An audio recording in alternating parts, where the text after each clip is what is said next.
لا حول ولا قوة إلا بالله العلي العظيم.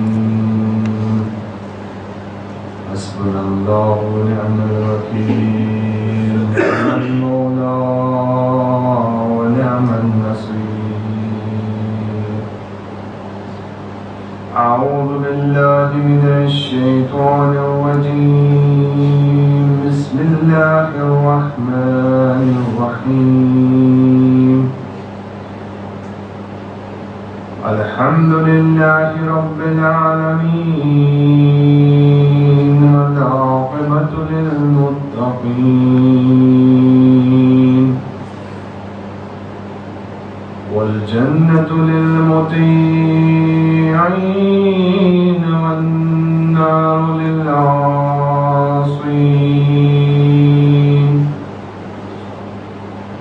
الصلاة والسلام على أشرف الأنبياء والمرسلين، سيد الأولين والآخرين، سيدنا ومولانا أبي القاسم محمد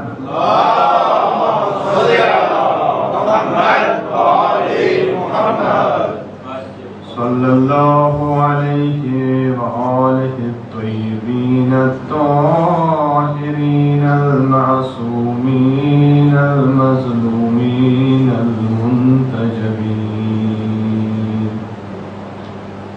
لا سيما بقية الله في الأرضين، أرواحنا وأرواح العالمين له الفداء، ولعنة الدائمة على أعدائهم أجمعين من قيام يومنا هذا إلى قيام يوم الدين. أما بعد، فقد قال أبو عبد الله الحسين عليه الصلاة والسلام: من الحسين بن علي إلى بني هاشم، أما بعد، فإنه من لحق بي منكم استشهد، ومن تخلف عني لم يبلغ الفتح. والسلام. درود بجلال محمد.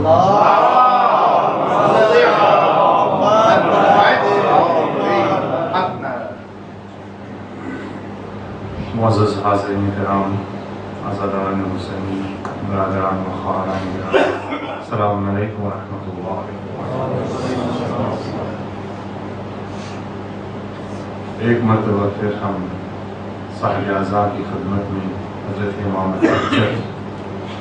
اجر اللہ تعالیٰ فرج الشریف اور تمام مومنین کی خدمت میں ان ایام کی مناسبت سے تعزیت و تسلیت پیش کرتے ہیں۔ اللہ تعالیٰ ہمیں توفیق عطا کرے کہ ہم حقیقی معنوں میں اس عزاداری کا حق ادا کر سکے اور وہ عزاداری برپا کر سکے جو حضرت زینب سلام اللہ علیہا نے ہمارے لیے عزاداری زینب کے عنوان سے پہچان کرائی تھی۔ انشاءاللہ سب سے پہلے حسب معمول حکم الہی سے آشنا ہونے کے لیے ایک سطحی اور حکم الہی ہم بیان کرتے ہیں، تو آج بھی حسب معمول ایک اہم مسئلہ ہے۔ میں کلی ایک چیز آپ کی خدمت میں بیان کروں گا، اس سے پھر آپ مختلف جگہوں پہ اس یعنی سمجھ لیجیے یہ کوڈ ہے، یہ کی ہے جسے آپ یوز کر سکتے ہیں اور اس حکم کو پا سکتے ہیں۔ کبھی کبھی انسان کو یقین ہے کہ یہ چیز نجس ہے، مثلا فرض کیجئے یہ لباس نجس ہے، نجس لباس میں نماز تو ہو نہیں سکتی، نماز پڑھنا چاہتا ہے۔ اب دو صورتیں ہیں، یا تو لباس کو دھو لے گا اور نماز پڑھے گا تو نماز صحیح ہے، لیکن بھول گیا، فراموش کر گیا کہ یہ لباس نجس تھا اور اس نے نماز پڑھ لی۔ اب اس نماز کا کیا حکم؟ آیا یہ نماز صحیح ہے یا باطل ہے؟ حکم فقہی یہ ہے کہ یہ نماز باطل ہے۔ یہ اس صورت میں تھا جب انسان کو علم تھا، یقین تھا کہ یہ چیز نجس ہے، یہ لباس نجس ہے۔ لیکن کبھی لباس نجس تو ہے لیکن انسان کو یقین نہیں ہے یا علم نہیں ہے، جاہل ہے انسان، بچے نے پیشاب کر دیا یا کوئی چیز گندی چیز اسے لگی، نجس چیز لگی اور لباس نجس ہو گیا، انسان کو علم نہیں ہے اور انسان آ کے اس لباس میں نماز پڑھتا ہے۔ اس نماز کا کیا حکم ہے؟ شرعی طور پہ فقہا کہتے ہیں کہ یہ نماز باطل نہیں ہے، یہ نماز صحیح ہے۔ تو پہلی صورت یہ تھی کہ انسان کو علم تھا، آگاہی تھی، اور علم ہونے کے باوجود اس نے نماز پڑھی، اس شرط کی رعایت نہیں کی، لہذا نماز باطل ہے۔ دوسری صورت یہ ہے کہ انسان کو علم نہیں ہے، چیز نجس ہے لیکن انسان کو علم نہیں ہے، ایسی صورت میں اگر انسان پڑھے تو نماز صحیح ہے، نماز باطل نہیں ہے۔ کلیہ جو اس سے جو قاعدہ نکالتے ہیں فقہا، جو مجتہدین اس سے ایک قانون نکالتے ہیں اور اس کی بنیاد پہ مختلف فقہی مسائل میں اس کو یوز کرتے ہیں ایز اے کی، ایز اے کوڈ، وہ یہ ہے کہ اگر انسان علم رکھتا ہے، علم ہے انسان کو کسی چیز کا، اور علم ہونے کے باوجود وہ بھول جائے اور اس عمل کو انجام دے تو وہ نماز قطعاً صحیح نہیں ہے، وہ عمل صحیح نہیں ہے، وہ عمل باطل ہے۔ لیکن اگر انسان کو علم نہیں ہے کسی بھی چیز میں، علم نہیں ہے انسان کو اور وہ نہیں جانتا، جاہل ہے، جاہل ہونے کی صورت میں اگر اس نے کوئی چیز انجام دی اور جو دوسرے شرائط اس چیز سے مربوط ہے ان شرائط کی رعایت کی تو وہ چیز صحیح ہے، وہ باطل نہیں ہے۔ لہذا جاہل ہونے کی بنیاد پہ اگر کوئی عمل انجام دے تو صحیح ہے اگر دوسری شرط کی رعایت کی گئی، لیکن اگر علم ہونے کی صورت میں اس نے کوئی چیز انجام دی وہ صحیح نہیں ہے۔ یہ آپ مختلف چیزوں میں اس کو یوز کر سکتے ہیں، مثلا نماز میں، وضو میں بھی اسی طرح سے۔ مثلا آپ کو پتا تھا، مثلا آپ کھجلی ہو رہی تھی ہاتھ کو، آپ نے کچھ دکھایا، خون نکل آیا اور اتنا نکل آیا کہ اب وضو نہیں کر سکتے مثلا، تو آپ نے سوچا کہ اب میں کیا دوں، جب وضو کرنے جاؤں گا اسی ٹائم میں دھو لوں، مثلا فرض کیجئے یہ چپک گیا تھا خون آپ کا، اور آپ نے وضو کیا اور وضو کرنے کے بعد آپ نے نماز پڑھی، اس کے بعد دیکھا کہ وہ خون تو ایسے ہی ہے، تو نماز آپ کی صحیح نہیں ہے۔ مثلا اسی طرح سے کوئی اور چیز ہے، اس طرح کی چیزیں آپ مختلف چیزوں میں اس قاعدے کلیہ کو یوز کر سکتے ہیں اور اپنے روزمرہ کے جو شرعی احکام ہیں ان میں اس کو لاگو کر سکتے ہیں۔ ایک صلوات لیجیے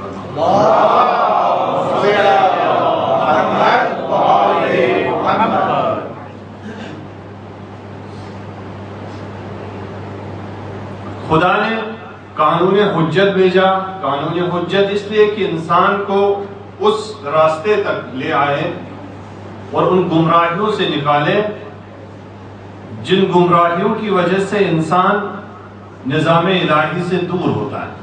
لہذا قائد حجت اور نظام حجت پیش کیا تاکہ انسان صحیح راستے کی پیشاند کر سکے اور صحیح راستے کو سمجھ سکے اور اس پہ گامزن ہو سکے۔ اس کے لیے روایتیں پیش کی گئی، اس کے لیے کچھ آیتوں کی طرف اشارہ کیا گیا۔ آج بھی کچھ آیات کی طرف اشارہ کریں گے، چونکہ قرآن نور ہے اور نورانی کلام سے ہمیں ہر جگہ استفادہ کرنا چاہیے، اور یہ نور کی محفل ہے، نور کی مجلس ہے۔ عزاداری کا جو مجمع ہے وہ نورانی مجمع ہوتا ہے، لہذا اس نورانی مجمع میں نورانیت سے استفادہ کیا جائے تو یہ نور نگا نور ہو جائے۔ حجت کو ہم نے اگر صحیح طریقے سے سمجھا نظام امامت کو اگر صحیح سمجھا، نظام حجت کو اگر صحیح سمجھا، تب جا کے ہماری زندگی اسلامی طرز اور اسلامی طور طریقے کے مطابق ہوگی، اس میں کوئی شک نہیں، اللہ کہ ہمارا یقین یا ہمارا ایمان کمزور ہو، اس صورت میں انسان کوئی نئی جہت، کوئی نیا طریقہ، کوئی نیا ٹیکٹک ڈھونڈتا ہے اپنی زندگی گزارنے کے لیے۔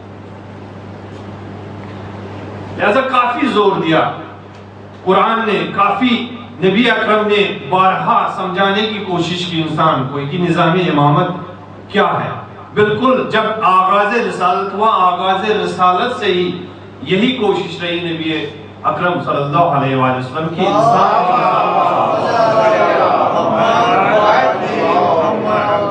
یہ نظام اگر انسان کو سمجھ میں آیا تو انسان کامیاب، رستگار، فلاح، اسے فلاح کہتے ہیں قرآن، اولئک ھم المفلحون، فلاح، وہ قوم فلاح یافتہ ہے جس قوم میں نظام امامت قائم۔ اور یہ آپ دیکھ رہے ہیں جب نظام امامت، جب نظام ولایت، جب نظام الہی امامت کے زیر سایہ قائم ہوا، تب اسلام کو سرخرو ہونا پڑا، تب اسلام جو ہے نکھر آیا، اسلام کے احکام نکھر آئے۔ اور یہ آج بھی ہم دیکھ رہے ہیں، دور جانے کی بات نہیں، یہ ہمسایہ ممالک میں آپ دیکھیں ہمارے عظیم انقلاب اسلامی نے کیا کر کے دکھایا۔ لہذا ہمیں یہ سمجھنا ہے کہ یہ نظام ولایت کیا ہے، اس پہ بحث نہیں کروں گا، لیکن ایک چیز جو ہم نے اس میں عام جو کنسپٹ ہے وہ یہ سمجھتے ہیں ہم، مثلا وہ یہ سمجھتے ہیں کہ امامت بھی وہ پیر فقیروں کی طرح جو ان کی گدی ہوتی نا، اس کا پیر جو ہے بابا تھا، پھر اس کے بعد اس کا بیٹا بنا، پھر اس کے بعد اس کا پوتا بنے گا۔ تو عوام جو سمجھتی ہے، کبھی کبھار یہ کانسیپٹ ہوتا ہے کہ شاید امامت بھی اسی طرح سے، جیسے امام علی تھے، پھر اس کے فرزند، پھر ان کے فرزند، پھر ان کے فرزند کے فرزند، پھر ان کے فرزند کے فرزند، اور اس طرح سے یہ سلسلہ چلا آ رہا ہے۔ یعنی عمومی طور پہ جو رجحان ہے، جو کانسیپٹ ہے، جو فکر ہے امامت کے سلسلے میں، وہ عام طریقے سے یہی ہے اور یہی سمجھتے ہیں، ہاں بھائی ان کے امام تھے، وہ پھر ان کے امام۔ مثلا میں آپ ہی سے سوال کرتا ہوں، آپ باعلم ہیں، آپ آگاہ ہیں، لیکن مثلا آپ سے پوچھا جائے، مثلا آپ امام دہم کو کتنا جانتے ہیں؟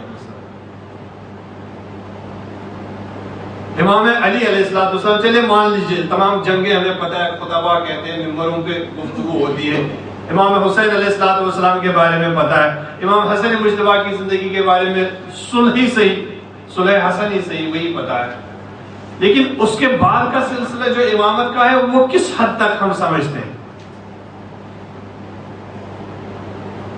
کتنی معرفت ہے ہمیں اپنے اماموں کی؟ امام ہادی، امام گیروے امام کو لے لیجئے، کتنا ہم جانتے ہیں،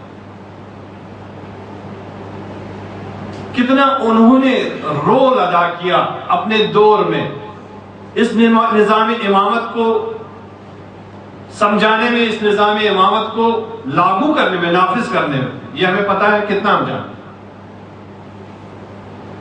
اور ہماری ذمہ داری نہیں بنتی، ہم یہ کہیں گے کہ ہم تو امام حسین علیہ السلام کے تئیں جو ہماری ذمہ داری ہے ان کو پورا نہیں کر پاتے، دوسرے اماموں کی تو بات ہی نہیں، چونکہ ہم یہ سمجھ کے آئے ہیں کہ ایک پیر مریدی کی گدی ہے، ایک آیا، دوسرا چلا آیا، تیسرا آیا، چوتھا آیا، پانچواں آیا، اس طرح سے 12 اماموں کا سلسلہ چلا آ رہا ہے، لہذا ہمیں کبھی ضرورت ہی نہیں پڑی سمجھنے کی۔ یہ سب سے بڑا المیہ ہے، یہ سب سے بڑا ظلم ہے ان کے نام۔ چلیے وہ لوگ تو اس مصیبت میں گرفتار تھے، لیکن آج کے دور میں جبکہ حجت تمام ہو چکی ہے، کوئی جواز نہیں ہے انسان کے پاس نہ سمجھنے کے لیے۔ انسان ہر طرح کا جو کنسپٹ کر سکتا ہے ٹیکنیکل ورلڈ میں، آج کے دور میں فیسلٹیز کے حوالے سے ہر طرح کی فیسلٹیز انسان کے پاس موجود ہے، لیکن پھر بھی ہم کتنی معرفت اور کتنی شناخت، کتنی پہچان رکھتے ہیں اپنے ائمہ معصومین کے حوالے سے؟ کیوں ایسا ہوا؟ ایک تو اس سے نکلنا ہے ہمیں کہ یہ اس طرح سے نہیں ہے کہ وہ آئے پھر اس کے بعد دوسرے آئے تیسرے آئے چوتھے آئے، نہیں، یہ منصب الہی ہے، اور منصب الہی میں وراثت نہیں ہوتی، منصب الہی میں اللہ کی مشیت ہوتی ہے اور اللہ کی ذات فیصلہ کرتے ہیں کہ کس کو بنانا ہے اور کس کو نہیں بننا ہے۔ لہذا یہ اللہ کا قانون ہے، یہ اللہ کا نفاذ ہے، جو نافذ ہونا ہے، جس قانون کو نافذ ہونا ہے وہ امامت کے ذریعے سے ہوگا۔ ایک تو یہ کہ اس کانسیپٹ کو ہم کلیئر کر لیں، اگر ہم نے امامت کو اس نگاہ سے دیکھا کہ یہ الہی منصب ہے، پیروں کی گدی نہیں ہے، تب جا کے ہم اس منصب کی حفاظت کریں گے اور اس منصب کی ذمہ داریوں کو سمجھنے کی کوشش کریں گے، چونکہ یہ امامت کا سلسلہ جب منصب بنا، جب یہ ذمہ داری بن کے ہم نے پیش کیا اور سمجھا، تب جا کے ہم کہیں گے ہاں حضرت حجت کے دور میں جو کہ پردہ غیب میں ہے، ان کے منصب کے فرائض کون انجام دے سکتا ہے۔ ہم یہیں پہ سلسلہ قط نہیں کریں گے، ہم یہیں پہ صرف روایات کے پیچھے نہیں دوڑیں گے، بلکہ یہاں سے ہم سلسلے کو آگے بڑھائیں گے کہ ہاں قانونی الہی ہے، قانونی الہی اور فیض الہی کو جاری رکھنا ہے، لہذا اس دور میں بھی ان کا کوئی جانشین ہونا چاہے، ان کا کوئی نمائندہ ہونا چاہے، اگرچہ وہ پردہ غیب میں، لیکن جو ہمارے پاس حاضر ہو وہ ان کے نمائندے ہوں گے، وہ ان کے وکیل ہوں گے، وہ ان کے ریپرزنٹیٹیو ہوں گے۔ لیکن یہ تبھی ہے جب ہم اس کو وہ وراثتی مسئلہ نہ سمجھے، بلکہ اس کو اس طرح سے سمجھے کہ یہ نظام ہے، یہ نظام ہے، اور نظام الہی میں تعطل نہیں ہوتا، چھٹی نہیں ہوتی، نظام الہی جاری ہے، خدا کا فیض جاری ہے، یہ کبھی بھی ختم نہیں ہوگا، کبھی معصوم کے ذریعے سے اور کبھی غیر معصوم کے ذریعے سے، اور وہ غیر معصوم بھی ان معصوموں کے ذریعے سے اس کی تائید ہوتی ہے۔ اگر ہم نے اس کو سمجھا کہ یہ فریضہ ہے، یہ منصب ہے الہی، تب جا کے ہم آج کے دور میں بھی اپنے رہبر کو، اپنے ولی کو، اپنے امام حجت کے نائب کو ہر طرح کی نصرت، ہر طرح کی مدد فراہم کر سکتے۔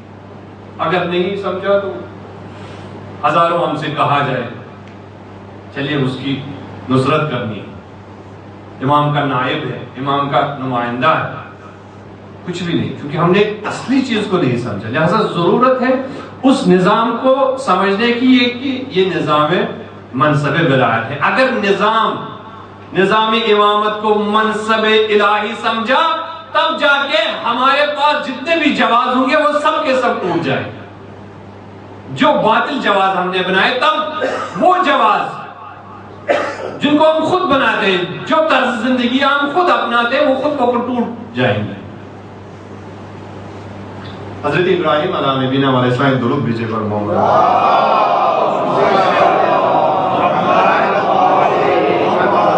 جیسے ہم نے مختلف یہ سلسلہ جاری ہے اور یہ عرض کیا کہ اتمام حجت، جیسے ابھی جون بھائی نے بھی کہا، چونکہ عنوان ہمارا اتمام حجت، ہم کوشش کرتے ہیں اس کو، چونکہ کافی فلسفی بحث ہے، کافی ڈیپ جانا پڑے گا، لیکن کوشش کرتے ہیں کہ اس کو بالکل آسان طریقے سے پیش کیا جائے۔ ہم نے عرض کیا یعنی حجت سے مراد یہ ہے کہ انسان، جب ہم حجت کی بات، حجت یعنی وہ چیز پیش کرنا جس کے ذریعے سے آپ سامنے والے کے موقف کو باطل کر دیتے ہیں اور اس کے پاس کوئی دلیل نہیں رہتی ہے اپنے موقف کو آگے بڑھانے کی۔ حضرت ابراہیم علیہ نبینا علیہ السلام نے لیجیے سورہ انبیاء آیت نمبر 61 سے 67 تک تقریباً یہ گفتگو رہی ہے کہ جب بت پرستی کا بول بالا تھا اور بت پرست جو تھے وہ حضرت ابراہیم کے پاس آئے، ایک دن کہا کہ آپ ذرا ہمارے ساتھ چلیے، آج تہوار ہے، آج عید ہے، بہرحال ان کی اپنی رسمیں ہوتی تھی کہ ہم شہر سے باہر جائیں گے اور وہاں پہ جو ان کا اپنا رسمیں ہوتی تھی ان کو انجام دیں گے۔ ابراہیم نے کہا انی سقیم، میری طبیعت کچھ سازگار نہیں ہے، میں نہیں آ سکتا. اور حضرت ابراہیم توحید پرست، انہوں نے یہ موقع غنیمت سمجھا کہ میں اگر ان بت پرستوں کو سمجھانا چاہتا ہوں اور حجت پیش کرنا چاہتا ہوں تو اس سے بہتر میرے لیے کوئی موقع نہیں. لوگ میدان کی طرف چلے، بت پرست میدان کی طرف چلے اور جمع ہونے لگے. حضرت ابراہیم بت خانے کی طرف چلے. بت خانہ پہنچنے کے بعد ایک کلہاڑی یا کلہاڑا جسے کہتے ہیں، ایک تبر وہ اٹھائی اور بتوں کو توڑنا شروع کیا. جب سارے بتوں کو سوائے ایک بت جو بزرگ تھا اس کو نہیں توڑا، باقی جتنے بھی بت تھے ان کو مسمار کر دیا، توڑ کے یہ کلاڑا جو ہے وہ اس بڑے بت کے گردن میں لٹکا دیا اور چلے گئے. جب لوگ بت پرست واپس آئے اور جب دیکھا کہ یہاں تو سارے خداؤں کو مسمار کیا گیا تو فوراً کسی نے کہا کہ اگر یہ کام کسی نے کیا ہوگا یہ فلاں جوان کا کام ہے. قرآن میں آیا انہو فتیۃ، یعنی اس طرح سے انہو فتن، یعنی وہ اس کلمے کا استعمال ہوا، یعنی ایک جوان جو تھا جو برا بلا کہتا تھا ہمارے بتوں کو، اسی کا کام ہوگا. تو کسی نے کہا ہاں اس کا نام جو ہے وہ ابراہیم ہے. ابراہیم بت شکن، کہا کہ چلے اس کو لے آتے. اس کو پیش کیا گیا، نمرود کے محل میں لائے گئے اور عدالت میں پیش کیا. اب یہاں معاشرہ عجیب ہے. یہاں کس طرح سے وہ دلیل لے آتے اور حضرت ابراہیم کس طرح سے حجت پیش کرتے ہیں. حضرت ابراہیم گرچہ خود بھی ایک حجت ہے، حجت خدا ہے، لیکن حجت کس طرح پیش کرتے ہیں. کہا گیا ابراہیم تم نے ان بتوں کو توڑا. کہا کہ میں کیوں توڑتا؟ کلہاڑی کہاں پہ تھی؟ کہا کلہاڑی تو بڑے بت کے گردن میں تھی. کہا پھر اسی نے توڑا ہوگا ان بتوں کو. کیوں؟ کیونکہ وہ بڑا ہے، بزرگ ہے، وہ حکم اس نے دیا ہوگا کوئی ان چھوٹوں کو کہ تم یہ کام کرو، اور انہوں نے شاید نافرمانی کی ہوگی. اور بڑے کی اگر کوئی نافرمانی کرے، بڑے نے فرمان دیا، انہوں نے نافرمانی کی تو اس کو تیش آیا ہوگا، غصہ آیا ہوگا اور اسی نے توڑ دیا ہوگا. بالکل لاجیکلی، یعنی بالکل معقول ایک بات. یعنی ان کے جو خفتہ ضمیر تھے نا ان کو جگانے کی کوشش کرتے، یہ اس نے کیا ہوگا، میرا اس سے کوئی واسطہ نہیں ہے. تو فوراً وہ بولے کہ یہ کیسے ہو سکتا ہے، یہ تو چل نہیں سکتا، یہ بتوں میں تو حرکت نہیں ہو سکتی، یہ کس طرح سے اٹھ کے جو ہے باقی بتوں کو مارے. کہا کیوں نہیں اٹھ سکتے، کیا مشکلیں ہیں ان بتوں میں؟ کہا نہیں اس کے پاس اتنی قدرت تھوڑی ہوتی ہے. کہا اگر یہ چل نہیں سکتا، اگر یہ پھر نہیں سکتا، اگر یہ حرکت نہیں کر سکتا، اگر یہ قدرت نہیں رکھتا، اگر اس کے پاس اتنی طاقت نہیں ہے تو تم اس بے جان اور ایسی چیز کی عبادت اور اطاعت اور پرستش کیوں کرتے ہو جس میں جان نہیں، جس میں قدرت نہیں. یہاں پہ خاموش ہو گئے، یہاں پہ ان کے پاس کوئی جواز نہیں تھا. اسے کہتے ہیں حجت پیش کرنا، یعنی سامنے والا ابھی تک بت پرستی میں مبتلا تھا، بتوں کی پرستش میں لگا ہوا تھا. اب ایسی دلیل اور ایسا پروف پیش کیا، ایسا ثبوت دیا حضرت ابراہیم علیہ نبینا علیہ السلام نے، جتنے بھی جواز ان کے پاس تھے وہ سب کے سب باطل ہو گئے. اب کوئی جواز نہیں ان کے پاس. اب یہ کریں تو کیا کہیں؟ جب سب خاموش ہو گئے، سب کے سب کہا کہ اگر صحیح ہے یہ کچھ کر نہیں سکتے تو کیوں تم لوگ پوجا کرتے ہو، کیوں تم ان کی پرستش کرتے ہو. اسے کہتے ہیں حجت پیش کرنا، اتمام حجت، کہ سامنے والے سے اس کے تمام کاموں کا جواز لیا، چاہے وہ بتوں کی پرستش کرتے تھے، چاہے انسانوں کی پرستش کرتے تھے، چاہے کسی بھی چیز کی. تمہیں اگر پرستش کرنی ہے تو ذات یکتا کی پرستش کرو. یعنی جب حجت آتی ہے تو حجت صرف اطاعت اور راہ الہی دکھاتی ہے اور اسی میں گامزن ہونا ہے. اس کے بعد جتنی بھی راہیں ہوں گی، جتنے بھی رستے ہوں گے، وہ سب کے سب بند کیے جائیں. کوئی راستہ نہیں کھلے گا آپ کے لیے. کوئی یہ جواز ڈھونڈے. امام حسین علیہ السلام اتمام حجت ہے، حجت بالغہ ہے جیسے پیش کیا، یعنی حق کا ایسا راستہ دکھایا، خود بخود حق ہے، اور حق کے راستے کی اس طرح سے نشاندہی کی. اب باطل کے جتنے بھی چہرے ہیں وہ سب کے سب توڑ مروڑ دیے. اب کسی بھی چہرے کو آپ پیش نہیں کر سکتے. اب یہ کوئی کہے کہ چونکہ ہمارے پاس امکانات نہیں ہیں، ہمارے پاس فیسلٹیز نہیں ہیں، لہذا تھوڑا سا ہم سمجھوتا کریں باطل کے ساتھ، ظالم حکمران کے ساتھ. نہیں، نظام ولایت ہے، منصب الہی ہے. یہ منصب الہی نظام ولایت جب مشخص ہو گیا آپ کے لیے، اس کے بعد کوئی جواز نہیں. آپ نہ سیکولر زندگی بسر کر سکتے، نہ ہی جمہوریت پسند زندگی بسر کر سکتے. کوئی بھی ازم لے لیں، کسی بھی ازم کے ساتھ آپ نہیں رہ سکتے، چونکہ وہ جو سب کا اور سب سے اہم ازم تھا، یعنی عزم الہی، عزم الہی، اس کو حسین نے پیش کیا. اب اس کے بعد کون سا تم طرز اپنا ہوگے؟ ہے ہماری درسگاہ کربلا کربلا، حق کا سیدھا راستہ کربلا کربلا، جوانیاں لٹائیں گے انقلاب لائیں گے، جوانیاں لٹائیں گے انقلاب لائیں گے. ایک درود بھیجیے.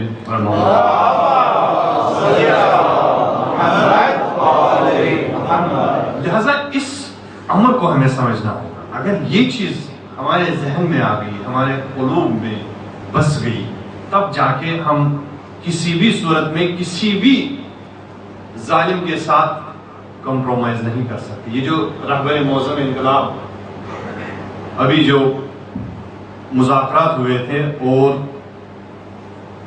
بلند پایا یعنی اعلیٰ عہدوں پر فائز افراد کہہ رہے تھے کہ ہمیں کربلا سے درس لینا چاہیے، کربلا سے سبق لینا چاہیے اور امریکہ کے ساتھ مذاکرات کرنے چاہیے. کتنے رہبر معظم نے موقف یہاں پہ اپنا، اور کتنی اچھی تحریر کی اور کتنی عظیم بصیرت ہے ہمارے رہبر کی. کہا تم سمجھوتا چاہتے ہو، کربلا میں سمجھوتا ہوا تھا، کربلا میں مذاکرات ہوئے تھے. مذاکرات اور سمجھوتے کا مطلب یہ ہوتا ہے کہ ایک چیز دے دو، ایک چیز لے لو. آج کل جو بھی سیاستیں ہوتی ہیں غیر سیاست اسلامی، اس میں یہی ہوتا ہے، ایک چیز دیتے ہیں، ایک چیز لیتے ہیں. تو کربلا میں حسین نے کوئی چیز دی جو عمر سعد کے ساتھ وہ مذاکرات کرتے. جو اعلیٰ عہدیدار تھا اس نے یہی حوالہ دیا تھا کہ عمر سعد کے ساتھ جو میٹنگیں رہی امام حسین کی، کہا امام حسین اس کو نجات دینا چاہتے تھے اس نرگے سے، اس زندگی سے جس میں وہ پھنسا ہوا تھا. امام نے یہ نہیں کہا کہ چلو یزید کو شام کی حکومت دے دو اور مجھے مکے کی صرف حکومت دے دو، اس میں سمجھوتا ہو. امام نے یہ کہا تھا، امام نے تو ایسی کوئی بات نہیں کہی. امام نے کہا یزید رجل شارب الخمر، یہ شارب الخمر ہے. اگر زمین و آسمان میں مجھے کوئی بھی جگہ نہیں ملے گی تب بھی میں یزید کی بات نہیں کروں گا، چونکہ یہ سمجھوتے کی بات نہیں ہے. اصل دین میں سمجھوتا نہیں ہو سکتا، دین میں کمپرومائز نہیں ہو سکتا، لیکن ہم بڑی آسانی کے ساتھ کمپرومائز بھی کرتے ہیں. کیوں کرتے ہیں؟ چونکہ حسین کے خط پہ نہیں ہے، خط ولایت پہ نہیں، نظام الہی کو صحیح طریقے سے نہیں سمجھا، لہذا بڑی آسانی سے ہم کمپرومائز بھی کرتے ہیں. جواز لے کے آتے، وہی نا جواز کی بات آتی ہے، یعنی جواز پیش کرتے ہیں، کیونکہ اگر میں نہیں گیا تو میرے بچے بھوک سے مریں گے. جیسے امام حسین کے راستے میں بہت سارے ایسے بھی ملے تھے نا، جیسے تریما تھا، اس طرح کے افراد جو بڑے بڑے جلیل القدر صحابی تھے. اور جب حسین نے کہا عجب نصرت کرو نا، وقت ہے نا دین کی نصرت کرنی ہے، تو کہتے تھے کہ ابھی مجھے اصل میں آیا تھا کوفے سے نکلا تھا اس وجہ سے تاکہ میں اپنے بچوں کے لیے خوراک لے آؤں. یہ جواز پیش کرنا، جب امام بلا رہے ہیں تو کوئی جواز نہیں ہے آپ کے پاس کہ آپ رکیں، آپ رک نہیں سکتے. اتمام حجت یعنی یہ کہ آپ کے تمام جواز جتنے بھی تھے وہ ختم ہو چکے، وہ باطل. ایک جواز ہے آپ کے پاس کہ آپ کو نصرت امام کرنی. امام نے یہی نامہ جو لکھا بنی ہاشم کے پاس دونوں چیزیں مشخص کی, انجام بھی بتایا, مقصد بھی بتایا. کہا مقصد میرا یہ ہے کہ مجھے دین کی نصرت کرنی ہے, مجھے دین کو احیا کرنا ہے, مجھے دین کو زندہ کرنا ہے. جس سنت رسول کو پامال کیا گیا اسے مجھے ایسے احیا کرنا ہے, اور انجام اس کی شہادت. اب جس کو آنا ہے وہ آئے. اس کے بعد اگر کوئی باقی بچا تو یہ نہ سمجھے کہ حسین تو چلا گیا اور مجھے آسودگی ملے گی, ہرگز یہ نہ سمجھے. انجام بھی بتا دیا, مقصد بھی بتا دیا حسین علیہ السلام نے. اس کے بعد کیا چاہیے, اس کے بعد کون سی چیز پیش کریں گے امام تاکہ ہم کانے ہوں. لیکن ہم چونکہ مادیات میں غرق ہے, مادیات نے ہمیں اس طرح سے الجھا کے رکھا ہے کہ ہم جب انجام کی بات آتی ہے, جیسے استاد محترم حفظہ اللہ ایک مثال دیتے ہیں, فرماتے ہیں کہ مثلا بچہ نہیں ہوتا کسی کو, مثلا نظریں کر کے, نیاز نظر کر کے وہ بچہ اس کو خداوند کریم اس نعمت سے نوازتا ہے. پھر جب اسے کہا جاتا ہے کہ آپ کا بچہ ذہین ہے, بڑا حسین ہے, آپ ایسا کیجئے کیونکہ اللہ نے یہ نعمت دی, صدقے کے ذریعے سے اماموں کا واسطہ دے دے کہ آپ کو یہ اولاد ملی ہے, چلو اس کو حوض علمیہ میں ڈال دو. حوض علمیہ یعنی اسلامی تعلیم سے اس کو نواز دے. تو وہ جواز پیش کرتا ہے کہ دیکھیے اگر حوض علمیہ میں چلا گیا تو بیچارہ کھائے گا کیا. یعنی فکر مقصد کو نہیں دیکھتا ایسا, یعنی اگر آنا ہے یعنی دین کی نصرت کرنا ہے وہ انجام کو دیکھتا ہے. انجام اس کا خطرناک ہے. انجام سے جو قوم ڈرتی ہے وہ قوم کبھی پائندہ, پائیدار اور مستحکم نہیں رہ سکتی, وہ قوم ختم ہو گئی. امام خمینی رحمۃ اللہ علیہ ایک حسین جملہ فرماتے ہیں کہ ہم تو ذمہ دار ہیں اپنی ذمہ داری کو نبھانے کے لیے. ہمیں اتنا کہا گیا, اب انجام اس کا کیا ہوگا یہ اللہ پہ چھوڑ دیں.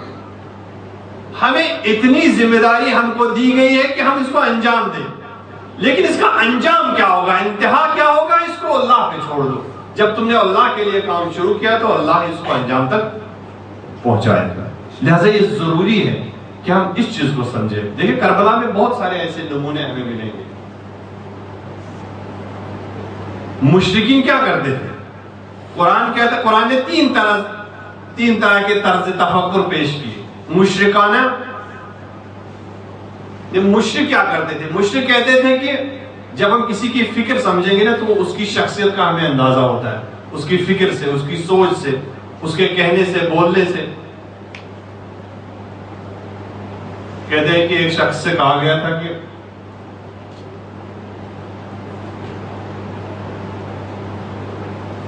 یعنی بطور چٹکلا پیش کرتے ہیں, یعنی اندازہ شخصیت کا ہوتا ہے نا. امام علی فرماتے ہیں کہ انسان کی شخصیت اس کے زبان کے نیچے پوشیدہ ہے. جب وہ کلام کرتا ہے تو تب پتہ چلتا ہے کہ وہ کتنا پانی میں ہے اور کتنی اس کی فکر ہے اور کتنی عظیم شخصیت ہے. کہتے ہیں کہ ایک شخص سے کہا گیا تھا کہ آپ داماد تھا کسی کو, اسے کہا گیا کہ بیٹا تم جا رہے ہو تو ذرا یہ جو ہماری بیٹیاں ان کے لیے رشتہ کہیں پہ ڈھونڈ. تو اس نے پوچھا کہ یعنی اتنا بے شعور تھا, بے فہم تھا, تو پوچھا کہ ماں جی کتنا مثلا کتنے سال کا ہونا چاہے, تو کہا مثلا 25 سال کا ہو, 20 سال کا ہو. تو جاتے سمے دروازہ بند کر سے پوچھا کہ ماں جی اگر 20 سال کا ملا, 10 سال کے 2 ملے تو کیا کیا جائے. انسان زبان کے نیچے پوشیدہ ہے, لہذا اس لیے کہا گیا کہ زبان کو کنٹرول کرو, سمجھو, کہنے سے پہلے سمجھو, پہلے اپنے دل سے مشورہ کرو, عقل سے مشورہ کرو, پھر بولو. پہلے بعض لوگ ایسے ہوتے نا, پہلے بولتے پھر تولتے, ہونا برعکس چاہیے. کہنے کا مطلب یہ ہے کہ قرآن کہتا ہے کہ مشرکین جواز ڈھونڈتے اپنے شرک کے لیے. مشرکین کیا جواز ڈھونڈتے ہیں, وہ کہتے ہیں کہ اگر ہم غلط ہیں, اگر ہم باطل پہ ہیں تو خدا ہمیں کیوں نہیں روکتا. اگر ہم غلط کام کر رہے تو خدا تو قادر ہے, خدا تو قدرت بھی رکھتا ہے، خدا تو بصیر ہے، تم ہی تو کہتے ہو انہ بصیر، ان اللہ علی کل شیء قدیر، وہ قدیر بھی ہے، بصیر بھی ہے، دیکھتا بھی ہے، طاقت بھی رکھتا ہے۔ اگر ہم توحید پرست نہیں ہیں اور ہمارا شرک اور بت پرستی غلط ہے تو ہمیں روک کے دیکھیں۔ اس کا نہ روکنا اس کا مطلب یہ ہے کہ وہ ہم سے راضی ہے۔ جیسے بچہ ہوتا ہے، اس محفل میں اگر ایک بچہ ہو اور وہ شرارت کرنے لگے اور اس کے ماں باپ دیکھتے ہو تو ہم کیا سمجھیں گے؟ یعنی اس کی شرارت سے اس کے ماں باپ راضی ہیں۔ تو خدا بھی اسی طرح سے، یہ مشرکانہ فکر ہے، یہ مشرکانہ فکر ہمارے صفوں میں داخل ہو رہی ہے۔ ڈھونڈتے نا آج کل جواز جو پیش کرتے ہیں، واقعا اگر میں غلط کر رہا ہوں امام زمانہ تو دیکھ رہے ہیں نا، امام حجت تو دیکھ رہے ہیں، اگر میری عمل صحیح نہیں ہے، میری عزاداری صحیح نہیں ہے اور میرے منبری اور محرابی صحیح نہیں ہے تو امام زمانہ کچھ تو کرتے نا پھر۔ مگر قانون یہ ہے، اللہ تعالیٰ یہ کہتا ہے، یہ تو ان کے وہم و گمان ہے جو یہ پیش کرتے ہیں، یہ دلیل نہیں ہے، یہ حجت نہیں ہے، یہ وہم و گمان ہے۔ جیسے اساتذ پیش کرتے ہیں کہ مثلا کوئی شخص یہ سمجھتا ہے کہ مثلا سگنل توڑ کے چلا ہے، کہتا ہے کہ آج مولا نے مجھے بچایا، سگنل توڑا تو مولا نے بچایا۔ اور جب ایکسیڈنٹ ہوتا ہے اور ہسپتال میں پڑا رہتا ہے تب جا کے پوچھتے ہیں کیا ہوا بھائی، کہہ رہے ہیں کہ تقدیر ہے، کیا کہے۔ غلط کام کے لیے ہر کوئی جواز ڈھونڈتا ہے، اور جواز کے لیے پیش کرتا ہے یا خدا کو پیش کریں گے یا ائمہ کو پیش کریں گے۔ یہ قرآن کہتا ہے یہ مشرکانہ فکر ہے، یہ شرک کافرانہ فکر ہے، یہ باطلانہ فکر ہے، یہ مسلمانوں کی فکر نہیں ہے۔ لو شاء اللہ لہداکم اجمعین، قل اللہ وللہ حجت البالغہ، خدا کے لیے حجت بالغہ ہے، خدا نے حجتیں پیش کی ہے۔ اگر خدا چاہتا آپ سب کو جبرن مسلمان مومن بنا دیتا، لیکن خدا نظام جبر پیش نہیں کرتا، خدا نظام حجت پیش کرتا ہے۔ خدا نے حجتیں بھیجی، انبیاء بھیجے، اوصیاء بھیجے، اولیاء بھیجے، ائمہ بھیجے، کتابیں بھیجی، معجزات بھیجے، تاکہ یہ جابرانہ نظام ختم ہو اور حجت کا جو نظام ہے وہ نافذ ہو۔ تم سمجھتے ہو کہ خدا جبرن میں مسلمان بنائے گا؟ نہیں، خدا جو پیش کرتا ہے وہ جابرانہ نظام نہیں ہے، خدا نظام حجت پیش کرتا ہے۔ تمہارا جواز تم سے چھین لیا، کافی ہے، اس کے بعد تم دیکھو گے۔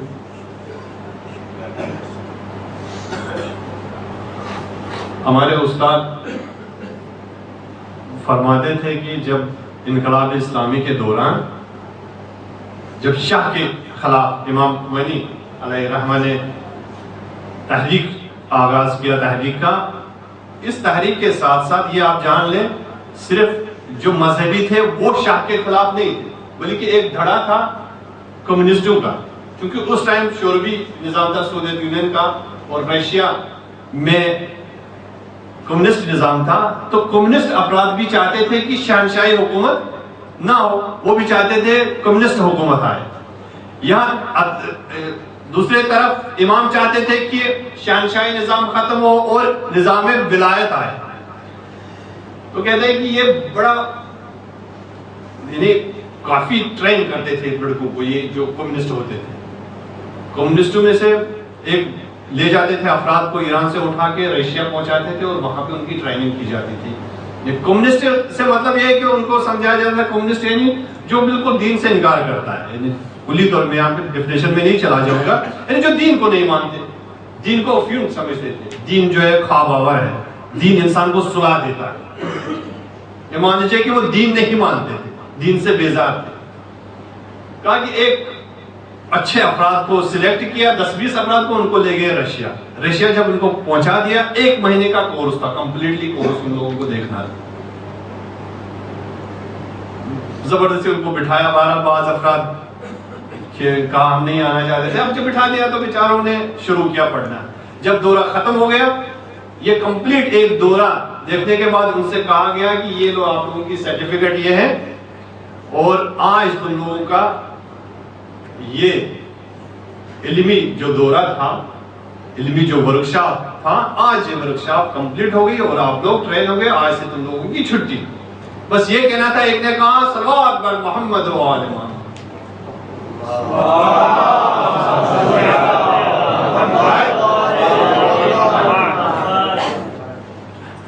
یعنی جو اصل حقیقت تھی نا وہ اپنی جگہ میں باقی تھی. کتنی بھی زبردستی انسان کرے اس اصل حقیقت سے نکل نہیں آتی.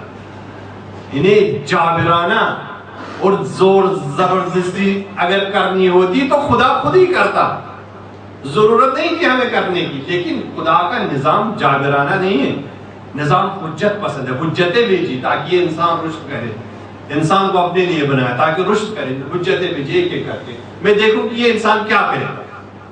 جس کو میں نے خود اپنے ہاتھوں سے بنایا، میں دیکھتا ہوں کہ یہ کہاں تک میرا ساتھ دے گا اور میرے حضور میں آئے.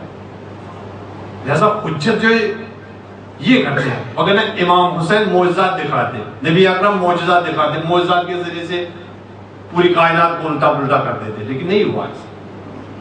میں مختصر کرتا ہوں. حجت کے ساتھ دینے سے پھر کوئی جواز نہیں بچتا انسان کے پاس کہ وہ کسی اور خط پہ چلا جائے. سارے خطوط باطل ہو جائے جتنے بھی خط. آج اس دور میں بھی ہم دیکھتے ہیں کہ آج کے دور میں بہت سارے حجت ہیں. یہ خود میڈیا، یہ بھی ایک حجت ہے آپ لوگوں کے لیے. میڈیا سے اب بہت ساری چیزیں آپ کے لیے واضح ہو جاتی ہیں. مثلا فرض کیجئے ابھی دھماکہ ہوا تھا جو ظالموں نے اٹیک کیا تھا، اس اٹیک میں جو شہید ہوئے تھے آپ خبر سنتے ہیں یا دیکھتے ہیں میڈیا کے ذریعے سے. خبر سننے کے بعد آپ کو بتایا جاتا ہے کہ فلاں جگہ پہ خدا نہ کردہ مومن پہ حملہ ہوا اور 3 مومن شہید ہو گئے. یہ خبر آپ کے لیے حجت ہے. اب یہ آپ سے آپ کی کاموں کا جواز چھین لے. کس طرح سے؟ اب دیکھنا ہے کہ آپ کس حالت میں ہیں. آپ ٹیک لگا کے بیٹھے کھانا کھا رہے ہیں یا کھڑے ہیں، جس حالت میں بھی ہیں آپ اس حالت سے آپ کو رکنا ہے. اگر آپ رکے انا للہ و انا الیہ راجعون کہہ کے اگر آپ رکے اور اپنے کام میں چینجنگ لائی، تبدیلی لائی، تو ہم کہیں گے کہ آپ نے حجت پہ عمل کیا، یہ حجت آپ پہ تمام ہو گئی. لیکن اگر آپ پھر وہی کام کرنا شروع کیا تو اس کا مطلب ہے کہ آپ نے حجت کو پہچانا نہیں، آپ نے حجت کو ٹھکرا دی. نظام حجت ہے. جتنے بھی ہم احکام لیں گے نا، ہر احکام میں جائیں، اس کی ڈیپتھ کیجئے، اس پہ تحقیق کیجئے، ریسرچ کیجئے، پھر دیکھیں گے آپ کی ہر ایک عنصر حجت ہے ہمارے پاس. یہ عزاداری، یہ مجمع، یہ حجت ہے. یعنی یہ سب کچھ سننے کے باوجود، یعنی ہر سال یہ تکرار ہوتا ہے اور ہر سال میں میری اندر کتنی چینجنگ آ رہی ہے. یہ حجتیں جو تمام ہو رہی ہے، کیا میں اسی لینگویج پہ ہوں، اسی لیول پہ ہوں، یا میں کچھ پروموشن ہو گئی، میرے اندر کچھ نیا آیا ہے. میری کل کی عزاداری آج کی عزاداری سے ڈیفرنٹ ہے، کل کی زندگی آج کی زندگی سے ڈیفرنٹ ہے یا نہیں. جیسے میں آتا تھا، جیسے میں وارد ہوا، ویسے ہی میں خارج ہوا. اللہم ادخلنا فی کل خیر ادخلت فی محمد و آل محمد. یہ جو دعائیں ہم پڑھتے ہیں کس لیے؟ یہ بھی وہی مجمع ہے نا. یعنی جس انداز سے تم اندر آئے اس انداز سے باہر نہیں جانا. یہ حجت ہے، یہ عزاداری کا مجمع حجت ہے. سب چیزیں حجت ہے آج کے دور میں. آج کے دور میں کوئی چیز باقی نہیں رہی. لہذا چونکہ یہاں حجت، یہ نظام حجت ہم نہیں سمجھے، لیکن جو استعمار ہے، استقبال ہے، سامراج ہے، وہ کئی صدیوں سے یہ سمجھ چکا ہے. لہذا اسی لیے ہر وہ حربہ استعمال کرتا ہے جو اس حجت کو توڑے. اس حجت کو توڑنے کے لیے، اس حجت کو پامال کرنے کے لیے ہر حربہ استعمال کرتا ہے. کل جیسے میں نے عرض کیا تھا، بنی امیہ نے ایسے ممبر سجائے، ایسے محراب بنائے جس میں خریدے گئے افراد کو لباس پہنایا، امامے پہنائے اور وہ من گھڑت بیان کرنے لگے. دین کا حلیہ بگاڑ دیا. دین کا جو احکام تھا بالکل 180% اس میں تبدیلی لائی. آج بھی استعمال یہی کرتا ہے. سمجھنے کی ضرورت ہے آج کے دور میں کیا ہو رہا ہے. MI6 کیا کر رہا ہے؟ اور بالکل اسی لباس میں جس طرح سے وہ کل رسول کا امامہ پہنا تھے، آج بھی وہی ہے.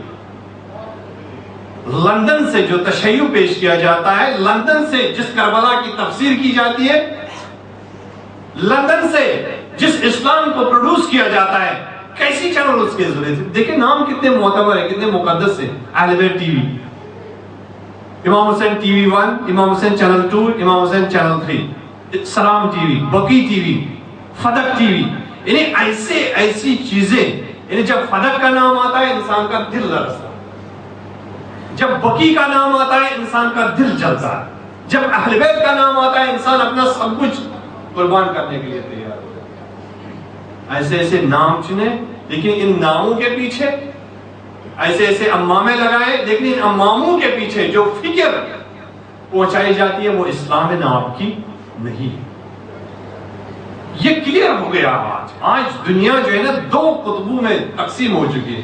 کل کو سپر پاور ایک تھا، شرق و غرب تھا، آج شرق و غرب ایک طرف ہے اور ایک طرف اسلام. آج میڈیا کی تصویر بھی اسی طرح سے. آج اگر ہم بیدار نہیں ہوئے تو کب بیدار ہوئے؟ آج اگر ہم نے خط ولایت کو نہیں پہچانا اور آج کے دور میں آج کے ولی کو، آج کے امام کی اگر ہم نے نصرت نہیں کی تو کب نصرت کرو گے؟ آج کے حسین جو آپ سے کہہ رہا ہے کہ حل من ناصر ینصرنا، وہ اس دور کے حسین کے لیے نہیں، آج کے حسین کو نصرت کی ضرورت ہے. آج کے حسین کو، آج کے رہبر کو آپ کی ضرورت ہے. کتنا ہم کریں؟ آج حجتیں تمام ہو گئی. جب استعمار نے ہر طرح کا آلہ، ہر طرح کا افزار اپنایا، شیعت، تشیع، عزاداری، مہدویت، غدیر، عاشورہ، سب چیزوں کو مسخ کرنے کے لیے، تو ہم کیوں نہیں اپنا سکتے؟ ہم کیوں نہیں کرتے؟ ہم کیوں نہیں قدم اٹھاتے؟ ضرورت ہے اس بات کی. کہیں ہمارا شمار ان لوگوں میں نہ ہو کل کو جو امام جنہیں پکارتا تھا آ جاؤ، وہ کہتے تھے میرے بال بچے ہیں ان کے لیے غذا کا اہتمام. عزیزو، یہ مجلس صرف اپنے آپ کو کوسنے کے لیے کہ میں کس مقام پہ، کس سٹیج پہ اور مجھے کہاں پہنچنا ہے. میں عام آدمی نہیں ہوں، میں عزادار حسین ہوں. میں عام آدمی نہیں ہوں، میں شیدائے مولا ہوں. کہیں ایسا نہ ہو کہ ہم مولا کو صرف شفاعت کے لیے رکھیں. ہم صرف زبانی چاہنے والے نہ ہو، ہم عملی بھی کر کے دکھائے. امام حسین علیہ السلام جب مدینے سے حرکت کی، ایک شخص سے ایک درود بھیجے پر محمد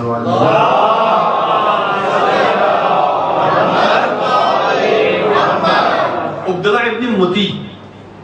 ابن متی مدینے کے باہر کنواں کھود رہا تھا. کنواں کھود چکا تھا، اس میں پانی نہیں آ رہا تھا، تھوڑا سا پانی آیا تھا. جب امام کو دیکھا کارواں کے ساتھ تو امام کو سلام کیا. سلام کے بعد فرمایا آپ کہاں کے لیے روانہ ہو رہے ہیں؟ تو امام نے وضاحت کی میں قصد کیا ہے میرا. تو عبداللہ ابن موتی نے کہا یا امام ذرا یہ کنواں میں نے کھودا ہے لیکن اس پہ پانی نہیں آ رہا ہے، بہت کم ہے اور پانی بھی گوارا نہیں ہے، ذرا کچھ تبرکن اس پہ کچھ پڑھیے یا کچھ کیجیے تاکہ اس میں اچھا سا پانی بھی آئے. تو امام نے کہا ایک گلاس پانی ذرا دے دو.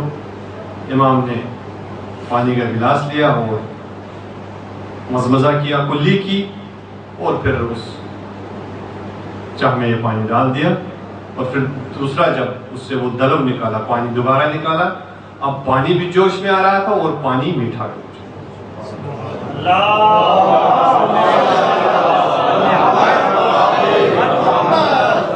یہ کرامات کون دیکھ رہا ہے؟ عبداللہ ابن موتی. امام کہاں جا رہے ہیں؟ عبداللہ ابن موتی. پتہ نہیں مختار کو آپ نے دیکھا ہے؟ آپ لوگوں نے مختار نامہ جو بنایا ہے ایران نے بھی، ڈرامہ سیریل مختار پہ، حضرت مختار پہ، اس میں ابن موتی کے نام سے ایک شخص ہے، مکہ میں جو رہتا ہے زبیر کے ساتھ ہوتا ہے اور آخر میں پھر ذلت کی موت مرتا ہے. جو بھی خط ولایت سے کٹے گا، ساتھ نہیں دے گا تو ذلت ہی تو اس کے ہاتھ آئے گی. ابن موتی یہ سب کچھ دیکھتا ہے لیکن امام کا ساتھ دینے کے لیے تیار نہیں، امام کے ساتھ نہیں چلتا. امام سے کہا تبرکن کچھ کیجئے تاکہ میرا یہ مسئلہ حل ہو. بینی و بین اللہ، ہمارا اور مقایسہ کریں نا عبداللہ ابن متی اور حبیب ابن مظاہر جو کوفے کی تمام سرحدیں توڑ توڑ کے میدان کربلا میں آتا ہے، اس کو بھی دیکھیں اور اس کو بھی دیکھیں. یہ تبرکن امام سے تبرک اور نذرانہ چاہتا ہے، یہ امام کی نصرت چاہتا ہے. یہ ہمیں مقایسہ کرنا ہوگا، یہ ہمیں کمپیئر کرنا ہوگا. میں حبیب ابن مظاہر کے درجے پہ ہوں یا عبداللہ ابن متی.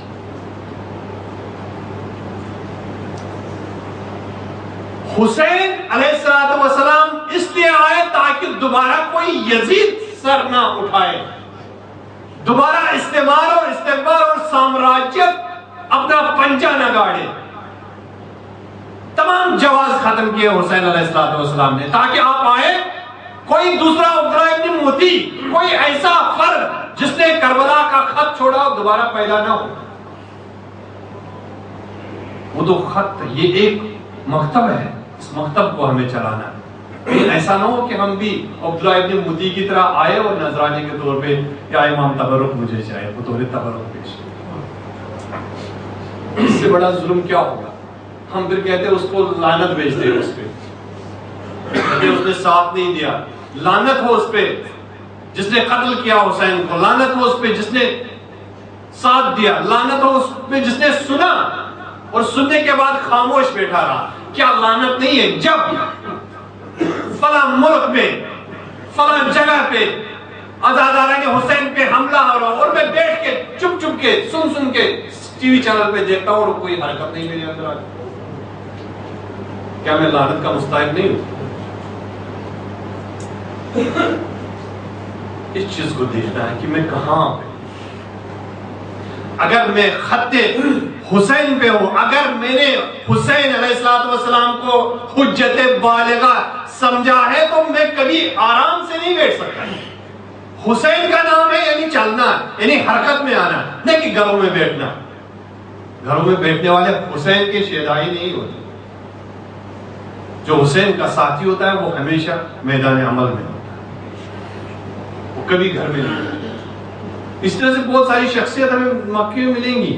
مثلا عبداللہ بن زبیر کو لے لیں یا عبداللہ بن عمر کو لے لیں، بہت بڑے جلیل القدر صحابی، ایک عظیم فقیہ اپنے زمانے کے. جیسے آج کل مجتہد ہے، مان لیجیے ایک مجتہد تھا وہ، جیسے آج کل یہ صادق شرازی مجتہد بنایا اپنے آپ.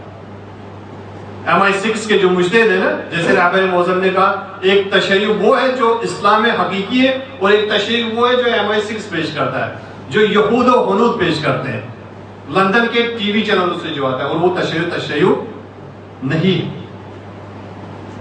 عبداللہ ابن عمر اتنا بڑا فقیہ اپنے آپ کو سمجھنے والا نصیحت کرتا ہے اپنے وقت کے امام کو، یا امام اتق اللہ.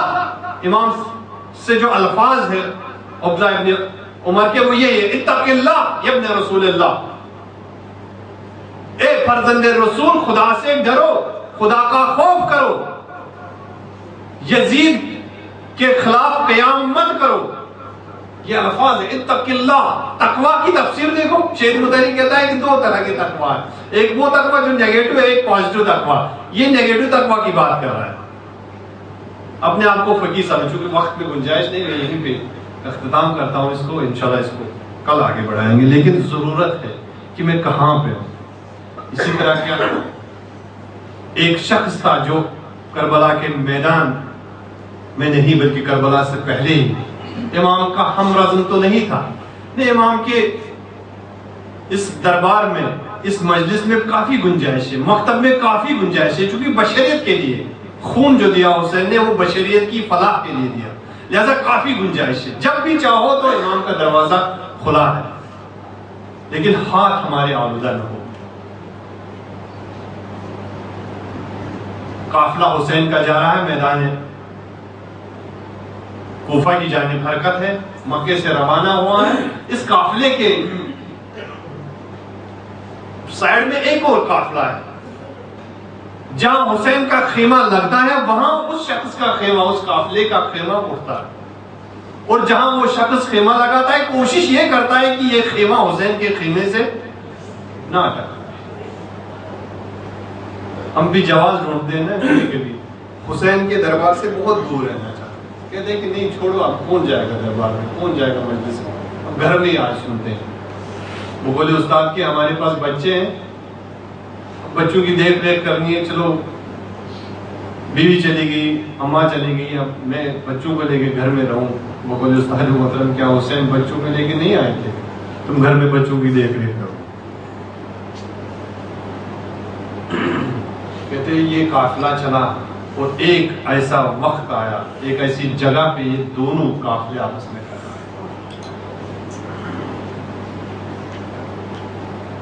عبداللہ ابن عمر سے جب حسین نے کہا میرا ساتھ دو، انشاءاللہ اس کی تفصیل میں کل بیان کروں گا، تو انکار کیا، کہا آپ بھی کہیں پہ چھپ جائیے۔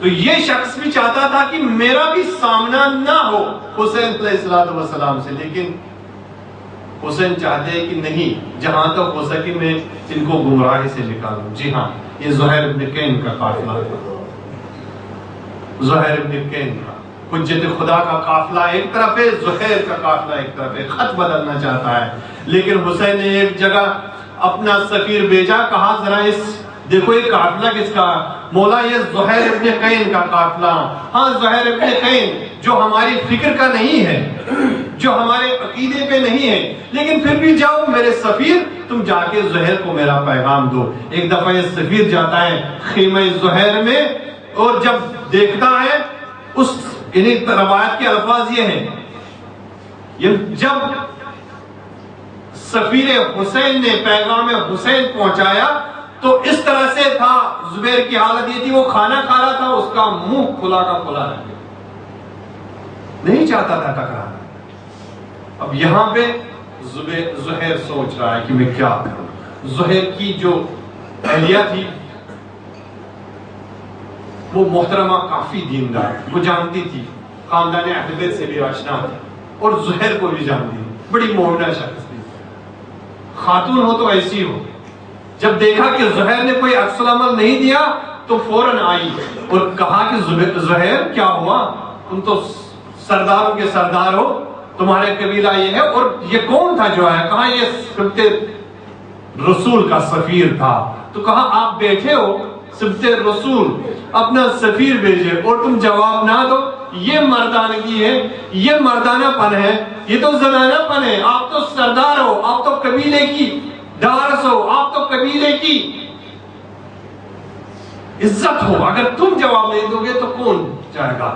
خلاصے یہ کہ کافی جلال دلایا، کافی غیرت دلائی، کافی کچھ زہر کو تیار، زہر چلا، لیکن سوچتا یہی ہے زہر کے ذہن میں یہی بات ہے، یہی سوچتا ہے کہ جو بھی ابن رسول اللہ کہے میں یہی کہوں گا کہ میں آپ کا ساتھ نہیں دے سکتا۔ لیکن کچھ عرصے کے بعد، کچھ لمحات کے بعد زہر واپس آیا، اور بعض کہتے ہیں کہ بڑا حشاش بشاش وہ تبسم کی صورت میں واپس آیا، بعض کہتے ہیں کہ نہیں گریاں تھا، گریاں کنان تھا۔ بہرحال جب واپس آیا تو زہر وہ زہر نہیں تھا، جب گیا تھا تو عثمانی بن کے گیا تھا، لیکن جب واپس آیا تو حسینی بن کے واپس آیا۔ اور یہاں پہ دیکھنے کو ملتا ہے کہ زہر نے آتے ہی کہا میرا بستر، میرا سامان الگ کر دو۔ قافلے والوں نے پوچھا زہر کیا ہوا؟ کہا کہ میرا بستر الگ کر دو، میرا سامان الگ کر دو۔ اپنی زوجہ سے کہا کہ میں آپ کو طلاق دیتا ہوں، میری طرف سے تم آزاد ہو، یہ جتنا بھی مال و دولت ہے یہ تم ہی رکھ دو، مجھے اس کی ضرورت نہیں ہے۔ تو بیگم جو اس کی تھی، کتنی مومن شخص تھی، وہ پہچانتی تھی زہر کو، کچھ نہیں کہا کہ میں کہاں جاؤں، میں کیا کروں، میرے لیے تم وہ بناؤ یہ بناؤ۔ جو بزرگان ہیں علماء دین ہیں وہ کہتے ہیں کہ کافی مومنہ شخص تھی، صرف ایک بات اس نے کہی کہ کہا زہر اب تم جانا چاہتے ہو لیکن مجھے بھی اپنے ساتھ لے کے جاؤ۔ زہر میں بھی اس خاندان کو جانتی ہوں، میں بھی اس خاندان کو پہچانتی ہوں، میں بھی حسین سے واقف ہوں، حسین کے بچوں سے واقف ہوں۔ کہا اس کاروان میں زینب تو ہوگی نا؟ کہا مجھے پتا ہے تم برداشت نہیں کر پاؤ گی، بہت سخت مرحلہ ہے۔ کہا زہر جب زینب، جب ہماری سردار وہ برداشت کر پائیں گی تو میں کیوں نہیں برداشت کر پاؤں گی، مجھے بھی اپنے ساتھ لے جاؤ۔ لیکن کتنی موتی تھی اپنے شوہر کی، شوہر نے نہیں مانا، کہا نہیں میں تمہیں اپنے ساتھ نہیں لے جا سکتا، تم جاؤ، میری طرف سے آزاد ہو۔ ایک دفعہ دیکھا تو اس مومنہ نے روکا زہیر کو، کہا زہیر بس ایک بات میری سنو، بس ایک میری ریکویسٹ ہے، ایک میری درخواست ہے، میری درخواست پوری کرو۔ کہا کہو۔ تو کیا کہا ہوگا مومن، کیسے کہا ہوگا؟ ہم یہی سوچتے ہوں گے نا، شاید کہا ہوگا کسی باغ کو میرے حوالے کر دو، کوئی چیز میرا گھر جو ہے وہ میرے نام لکھ دو۔ نہیں حضور، یہ نہیں کہا۔ زادران حسین جو بات اس مومنہ نے کہی شاید ہی کسی نے کہی ہوگی۔ کہا زہیر مجھے پتا ہے تم حق کے امام کا ساتھ دینے جا رہے ہو اور تمہیں شہادت نصیب ہوگی۔ جب شہادت نصیب ہوگی اور حضرت زہرا کے دربار میں جاؤ گے تو وہاں میری شفاعت کرنا، وہاں میری شفاعت کرانا۔ کہا ہاں سوچا میں تمہاری شفاعت کراؤں گا اور میں بی بی حضرت زہرا سلام اللہ علیہ سے تیری شفاعت کروں گا۔ بس یہ کہنا تھا، زہیر چلا گیا۔ مختصر کر رہا ہوں، ایک دفعہ ہم دیکھتے ہیں کہ زہیر نے کیا کیا کارنامے نہیں دکھائے، کیا کیا ولولے پیدا نہیں کیے دوسرے اصحاب کے درمیان۔ میمن اور میسرہ کا جو حصہ تھا فوجوں کا، ایک حصہ زہیر کے حوالے امام نے کیا۔ امام نے کہا کہ آپ اس حصے کے سپہ سالار اور لشکر کے سردار ہیں۔ زہیر میں ہم نے دیکھا وہی جوش و خروش تھا۔ زہیر جو کل تک امام سے ملنا نہیں چاہتا تھا، لیکن شب عاشورہ جب امام وہ قندیلوں کو خاموش کرتے ہیں، بتیاں بجھا دیتے ہیں، موم بتیوں کو خاموش کرتے ہیں اور کہتے ہیں کہ چلے جاؤ، میں نے اپنے بیعت اٹھا لی۔ ایک دفعہ زہیر کھڑے ہو گئے اور کہا مولا اگر مجھے آپ کی راہ میں قربان کریں گے، پھر زندہ کریں گے، پھر قربان کریں گے، پھر شہید کریں گے، 1000 مرتبہ بھی مجھے مارا جائے اور شہید کیا جائے، پھر بھی میں آپ کا ساتھ نہیں چھوڑوں گا۔ عزیزانو ایسا کیا کہا تھا حسین علیہ السلام نے زہیر سے؟ زہیر نے اپنی منزل پائی۔ ہم کہاں پہ ہیں؟ ہم کس سٹیج پہ ہیں؟ ہم اپنی منزل حسین کے دربار میں کب پائیں گے؟ آئیے جب حسین روز عاشورہ نماز عصر کا ٹائم آیا، یہی زہیر سپہ سالار تھا جس نے سید ابن عبداللہ کے ہمراہ ایک سپر بن کے، ایک ڈھال بن کے امام کی حفاظت کی اور آخری وقت میں اپنی جان امام کے حوالے کی اور یہی کہا السلام علیکم یا ابا عبداللہ علی لعنت اللہ علی القوم الظالمین۔